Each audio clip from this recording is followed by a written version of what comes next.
ए सुनता हूँ का हुआ हाय? तो ये आई बैठे तो का गुण सहूर सिखाऊ कुछ कि नहीं आया भाई। अब नहीं सिखाया, रुको बोला के सिखाई देते हिया। और कहाँ गई दुल्हनिया? का हुआ है सासू अम्मा? देखा तो का सहूर बताई देता ही। जब पकौड़ी तले लागू ना एक एक डारू, इना के ढेर काट दे कच्चा ही रह जाए। और धनिया पाती जब खोटू ना तो एक एक खोटू, ठीक है।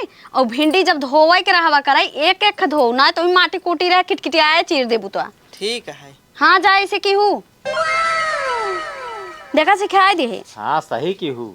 अम्मा हो का दुल्हनिया? सब्जी चूरत बैठे रच के देखे रहू, हम नहाई के आवत है। ठीक है जा, हम जाते देखी थे।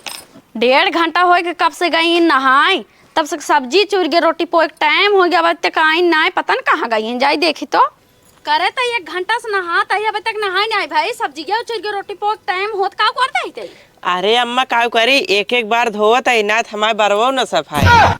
अब भाई बार धोए में हमें 2 घंटा और लागे और आधा घंटा नहाए में। जा तबले रोटी पोई ले जा।